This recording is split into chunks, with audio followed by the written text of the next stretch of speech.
What's going on, guys, and welcome back. So in this video, I'm going to be talking about something that I don't talk about that much here in this channel, and that is about college. And more specifically, I'm going to be talking about exactly, is college worth it in 2019, especially if you're going into business school, and what can you expect to really get out of college, and what can you expect to actually pay for college, assuming you're in a situation similar to mine, or that you're in a region that is relatively similar to mine. I'm in the greater Boston area, so things are kind of expensive here. That includes college. So I'm going to be going through all of that and really talking about the ROI on your investment in going into college and whether or not it's actually worth it.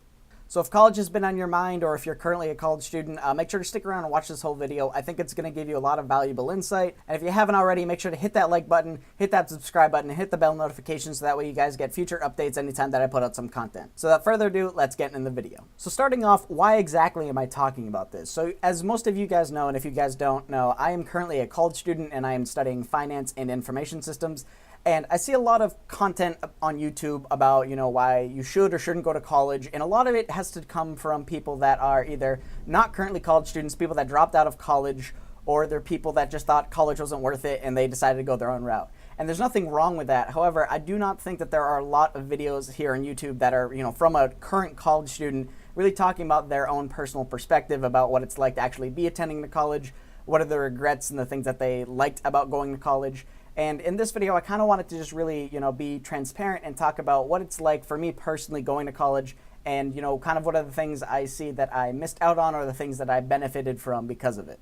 So hopefully this video gives you a little bit more perspective on this whole college debate, and I want hopefully to bring you guys some value from a current college kid on the college subject. And before I get really into the video, I wanted to really just kind of caveat this with saying that the decision to go to college or not is completely up to the individual, and every individual's circumstances are completely relevant to what's going on, and their decisions that they make are going to be completely relevant to what's going on and what their personal goals are. So again, this is all just my information. I'm not attempting to sway you to either not go to college or to go to college. This is just kind of my way of putting out more information on this subject so that way I can shed a little bit more light onto the subject that I personally think is a little biased when you go on YouTube and really hear individuals talk about their opinion of college.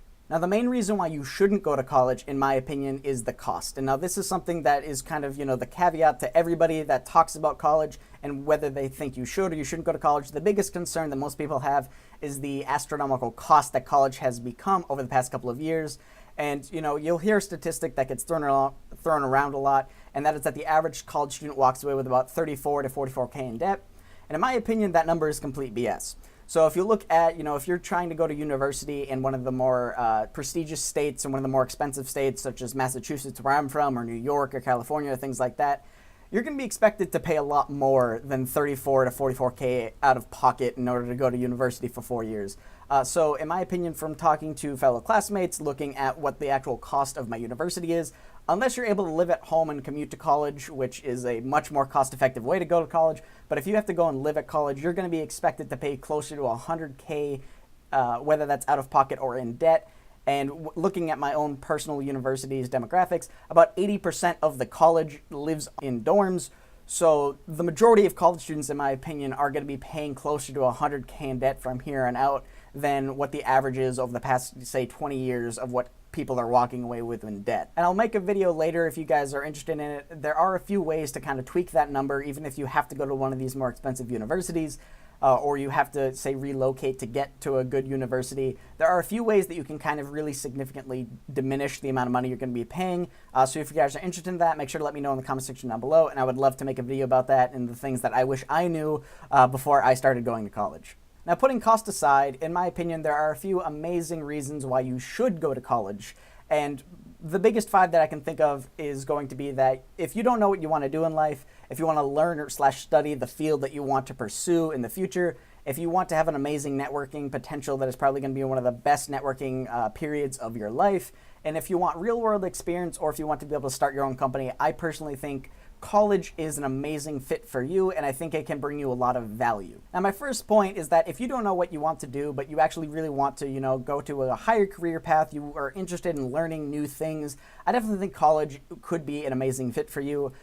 Take me for an example in my personal anecdote is that I went into college. I originally started as a computer science major, but then quickly switched to undeclared and started to take a lot of breadth of knowledge classes in many different fields. And after spending a couple of years in college, I have changed my major 4 times, and that has ranged from anywhere from business to engineering to comp sci, back to business, things like that.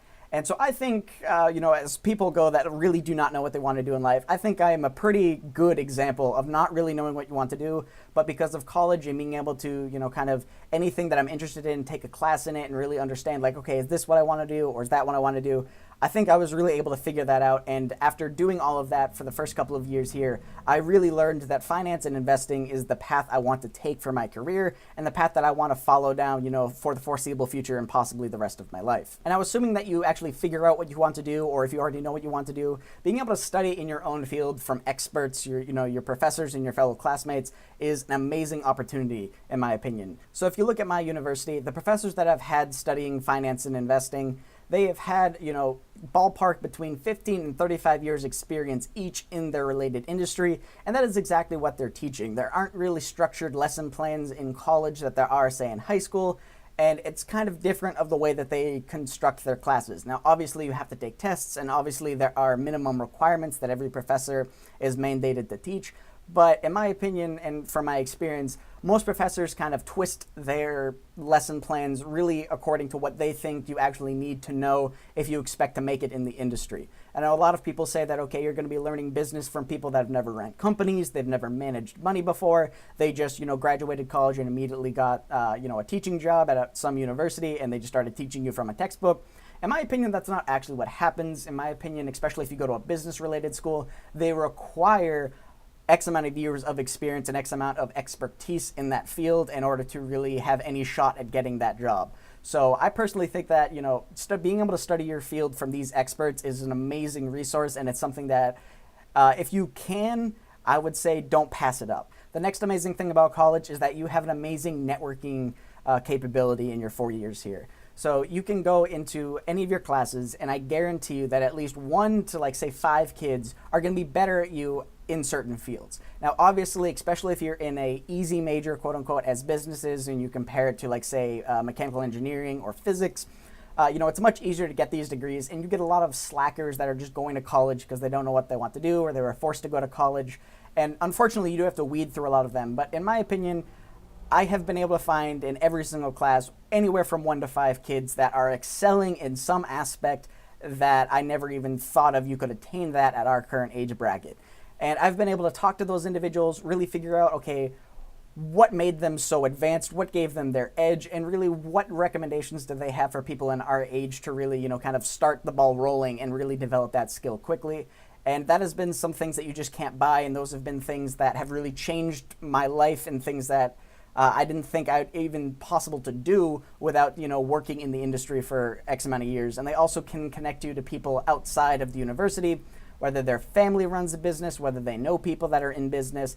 And it's just an amazing networking experience. And some of these networking experiences can dramatically change your life. I've gotten job offers, I've gotten connections with people that are extremely high up, that if I get X amount of years of experience, I can probably walk away with a job at their company. So these are things that you definitely need to take advantage of. Not many people do in college. Everybody seems to be very antisocial here, in my opinion, especially if you go to a STEM-heavy school. But definitely take advantage of networking because it can be the biggest game changer in your life. Now, another reason why I think you should go to college, in my opinion, is that you are able to get real-world experience. And now this is another thing that not a lot of people do, and you hear that, okay, I graduated my degree, and now I want to go to get a job, and now they say, okay, we need a couple of years of experience. And you're like, how was I supposed to get that? I was a college student. And in my opinion, that is complete BS on the student's perspective. So when you go to college, and they don't tell you this, or sometimes you have to dig for it depending on what university you go to, but your university has many people's that job is specifically to get you employed while you're attending college. So if you go to a school like mine, you have a co-op program, I was able to go through the program and got a job in a, major investment bank, and that completely changed my ability to get other jobs in the future. I have industry experience now. I really figured out that this is the environment that I'm willing to thrive in, and not many people take advantage of that. You know, like we have a co-op program here, and I would say less than 5% of this total student body even attempt to go and do it. But regardless of if your school offers a co-op experience or not, you can always go to your current service provider in your university, and with your university's names backing you, you will be able to find an alumni or somebody in some major corporation that will give you a shot at an internship and give you that real world experience while you're still in college. So if you can, definitely take advantage of that, because that will be a major game changer in your career and your personal development over your life. And these people are absolute experts at getting people jobs. So my personal career in co-op developer, he worked as a quote-unquote headhunter in the greater Boston area for over 20 years, recruiting people right out of college into major S&P 500 companies. And so he has networking experience, and he has, you know, direct connections to HR reps from many, many massive $100 billion plus companies that you simply wouldn't get. And if you go to throw in your application with another 10,000 people and you think that, okay, my merit and my resume is going to be good enough so that way I get in the door, that is not the case. You need to know people, and you need to be able to network with people to get that slight bump, so that way you go from being 1 out of 1,000 to 1 out of 50 people that are actually on the chopping block for getting that job. And the last point I wanted to make is that you have the ability to start your own company while going to college. Now, this is something that, you know, definitely isn't for the faint of heart, because juggling, you know, full-time schooling and trying to run a full-time company, it takes a lot of work. And, you know, if you really plan on doing it, you can say goodbye to sleep. I was averaging over the past year about 3 hours of sleep. But because of my university, and we have our own incubator within the university, I was able to start multiple startups with other students. And these students had, you know, all the skills and the resources that I needed, whether they be engineers, computer science majors, anything like that. And you can essentially start a company with whatever you have, build a business model, compete against other students and other startups, and gain venture capitalist funding, and also really know what it's like to really start up a company from scratch and gaining those resources that you need. You don't really need to take out debt, because you have all the resources of either venture capitalists that are alumni venture capitalists that enjoy the university's atmosphere and they like what the university is doing, or you can network with the current CEOs and current other founders of startups that are kind of in the local area, and they're willing to kind of tell you exactly what it took for them to, you know, run their own multi-million-dollar business. I've personally had the luxury of meeting with 3 multi-million-dollar startups that started their company only about 2 years ago from this incubator in my university, and they are already making massive sales in, you know, the United States, in India, and they're also making major innovations in the biomedical space and also in the information technology space. And if you guys want any videos about how to start your own company in college, definitely let me know. I'm currently on my 4th venture right now. I was just recruited into a company, into a group of engineers that really needed a finance guy and a guy to really turn their idea into a company. So we are just starting on that, and I'll let you guys know how that goes. But if you guys want a full video on how to really start a company from scratch, whether it be in college or outside of college, make sure to let me know and I can talk about that. I have actually pitched to venture capitalists. I have received funding. I have won multiple competitions. So just let me know, and that's something I'm pretty passionate about, and I would love to share that information if you guys are interested. Now, getting back to the cost of university and realistically what I think that cost is actually going to be. In my opinion, if you're going to university in a relatively prestigious location, you're going to be expected to pay a minimum of about $100K in debt or in cash, whatever it is, over 4 years. And if you, say, get a government loan for that, the current interest rates are about 7% if you get a Parent Plus loan. I'll link to it down in the description of how you can kind of see those current rates. And if you get that $100K loan and you're going to be paying the minimum payment over 10 years, you're going to be expected to pay roughly $136K for your investment in college. Now, in my opinion, if you get a business degree and you pay only the minimum payment each and every month, you missed some major points of going to business, because in no way, shape, or form, if you have debt, should you only be paying the minimum unless you can only afford the minimum. But that's a point for another video. And now, if you, say, take the amount of money that I was getting paid while I was out on co-op, or, you know, individuals that I know that have now graduated and they have gotten full-time positions, in the business bracket, it kind of varies depending on which area you concentrated in. Now, if you, say, are getting an info systems degree versus getting a marketing degree, the info systems degree is definitely going to pay a lot more right out the gate. But nevertheless, most people can expect to make in this area between $38 and $55K a year right out of college. And so in my opinion, if you want to live a little bit more frugally and, you know, really add in to your monthly payments, you can pay down your debt reasonably within 5 to 7 years. You don't really give up that much. You essentially just continue the life you were living in college. Not a lot of people like to do that. A lot of people like to get their salary job and immediately start blowing their money.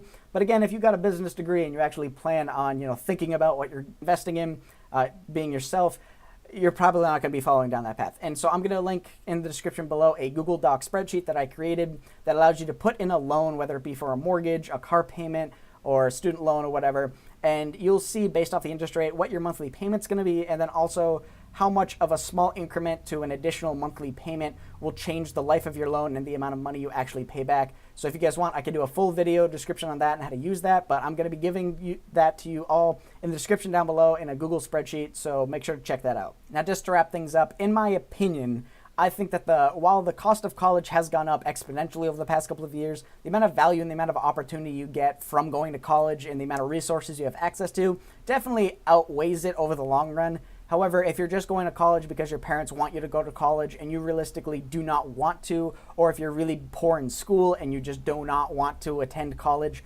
definitely take that in consideration. Definitely talk to your parents and, you know, kind of a risk reward type of situation. Like, if you're going to be taking on this massive amount of debt, don't go in unless you're willing to put in the extra work to really unlock that value of what you're paying for. Because if you're not, you're just going to be strapped with a lot of debt and not like what you're doing. And that is something that no one really wants to be in. And I don't think your parents want you to be in that position, but a lot of parents, especially if you're first generation college students, don't know any better, and they just think that because everybody else is doing it, you need to go to college. So definitely think about that, and that again is on you, and that is the personal situation that each of you is going to be in. That's going to be different from mine. But in my opinion, the value of college that I've gained and what I expect to pay and what I expect to get paid for my job or business or whatever, I think the cost of college is negligible, you know, say 5-10 years from now. So thank you guys for watching. I really hope you guys got some use out of this, because this is something that I think is a really important topic that not a lot of people talk about, or not a lot of people talk about both sides of the spectrum, whether you should or whether you shouldn't go to college. And the majority of people in recent days have been talking about why you shouldn't go to college. And this is just why I personally think, for me, that the value of college was greater than the amount of money I paid. Obviously, I would rather pay less, but I definitely think that going to college is still a good option even in 2019. So let me know what you guys think down in the comment section down below, and I will catch you guys in the next video. Peace.